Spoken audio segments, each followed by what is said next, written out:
مصر كلها مقلوبة حرفيا بسبب الكلام اللي قالته دكتورة عن اللي بيحصل مع الستات داخل مستشفى الشاطبي في اسكندرية. الكلام اللي لو طلع صح فاحنا مش بس قدام اهمال او تقصير، لا ده احنا قدام مصايب وكوارث حرفيا تستوجب المحاكمة والمساءلة من اعلى الجهات في مصر. بس قبل ما ابدا احكي لك المصايب والكوارث والوقائع اللي حصلت واللي قالتها الدكتورة دي في خلال منشور رسمي ليها على الفيسبوك، حابب انوه ان الرواية بتاعتها اللي هنحكيها دلوقتي على مسؤوليتها الكاملة. كمان هقول لك في الفيديو ده الردود الرسمية سواء من جامعة اسكندرية او من نقابة الاطباء. القصة بدأت ببوست طويل نزلته سيدة تدعى أمنية سويدان، واللي قيل انها دكتورة، وكانت في الفترة اللي بتحكي فيها البوست دي كانت طبيبة امتياز داخل مستشفى الشاطبي، واللي وصفت الشهرين اللي كانت بتاخد فيهم الامتياز داخل المستشفى دي بأسوأ شهرين حصلوا لها في حياتها المهنية، واللي بالتحديد حصل داخل قسم النساء والتوليد في المستشفى. بتحكي اول واقعة وبتقول ان في سيدة كانت داخلة تولد لاول مرة. السيدة دي كان عمرها حوالي 19 سنة. الست دي كانت داخلة عمالة تصرخ وتصوت اول مرة تولد. فاللي نشرت البوست بتقول انه علشان الدكتور صدع من كتر صوتها اتخذ اجراء طبي وهو فتح عنق الرحم، وده بشكل غير طبيعي بشكل قاسي يعني. قالت كمان انه عمل تحفيز وشد حاجات عند المريضة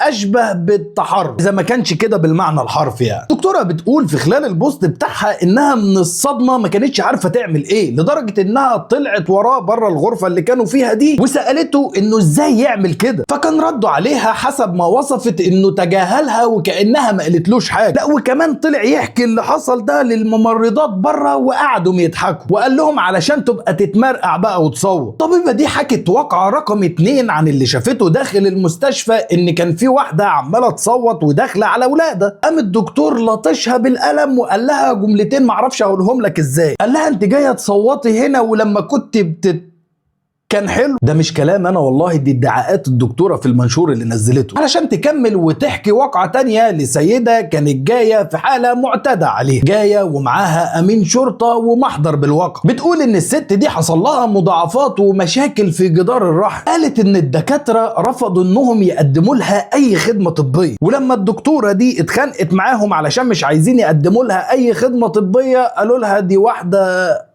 جملة أولها شين وآخرها ته مربوطة ففكك منها، وده على حسب مواصف. بتحكي كمان عن واقعة أخرى لسيدة كانت جاية مسقطة، واللي كانت بالتحديد في الشهر السادس واللي في بطنها متوفى. بتوصفها إنها جاية لفاه وحالتها صعبة جدا، حالتها الطبية صعبة جدا، من الواضح عليها إنها واخدة بوكس في عينها. بتقول إنهم رفضوا يعملوا لها محضر إثبات واقعة أو يقدموا لها أي خدمة طبية قبل ما تجيب قسيمة الجواز بتاعتها. بتقول لولا إن أنا دخلتها على مسؤوليتي، كمان اضطريت إن انا اكتب على التذكره من فوق اشتباه في حمل من بره. يعني الست اللي المفترض على حد وصفها انها متزوجه كتبوا على التذكره اللي بتخش بيها اشتباه في حمل مش تمام. قالت كمان ناهيك عن المرضى اللي بيتجرجروا من على السراير ويترموا قدام كشك الولاده لمجرد ما بيولدوا علشان يفضوا الاسر. اضافت كمان كلام في منتهى الخطوره عن عمليات ولاده قيصريه مش ضروريه، يعني مش لازم انها تولد قيصري، وده كله علشان بعض الدكاتره على حسب وصفها يسددوا اقساط الشاليهات او عماير سموح. ناهيك بقى عن الكلام عن الوان اعضاء حاجات معينه، وده طبعا للمرضى اللي بيخشوا، بالالفاظ اللي بتتقال اللي وصفتها انها مش ممكن تسمعها على اسوأ قهوه بلدي، او عن الست الحامل اللي رفضوا يدخلوها العنايه المركزه علشان خاطر مستنيين انها تجيب موافقه كتابيه من زوجها اللي المفروض اساسا مسافر بره مصر وشغال في الخليج، علشان بعد الادعاءات اللي نشرتها الطبيبه دي او الدكتوره دي تنشر جامعه اسكندريه بيان رسمي زي ما بتشوف قدام حضرتك على الشاشه، واللي اكدت انها بتتابع الموضوع والكلام اللي اتقال ده، وان كل الكلام اللي قالته قيد التحقيقات او قيد الفحص، واللي شددت جامعه اسكندريه في البيان على ان كرامه المريض خط احمر، وانه لو ثبت صحه الادعاءات دي هيتم التعامل معاها بكل حزم دون تستر. كمان نقابه الاطباء نزلت بيان وقالت انه لحد اللحظه اللي بتصور فيها الفيديو ده دلوقتي لسه محدش تقدم ببلاغ رسمي سواء للنيابه العامه او للنقابه، لا من صاحبه البوست بوست او اي مريضه عموما حصل معاها مشاكل في المستشفى، واللي طالبت النقابه صاحبه الشكوى بانها تقدم ادله واثباتات رسميه للنيابه العامه لفتح تحقيق رسمي. في النهايه سواء السيده اللي نشرت الادعاءات دي او الكلام ده كلامها صح او غلط، فالكلام ده يستوجب وقفه ويستوجب التحقيق الفوري والعاجل، مش بس من اداره الجامعه او من النقابه، لا كمان من النيابه العامه المصريه، لان الكلام ده بيمس كل اخواتنا الحوامل وستاتنا عموما. والمستشفى دي كمان من اقدم المستشفيات في مصر، وما ينفعش يطلع عليها كلام كده لمجرد الكلام دون التحقيق فيه. علشان كده اتمنى من حضراتكم انكم بعد ما تقولوا رايكم توصلوا الكلام ده لكل الناس، علشان الجهات تبدا تحقيق رسمي في الواقعه دي ويفصل فيها بشكل تام.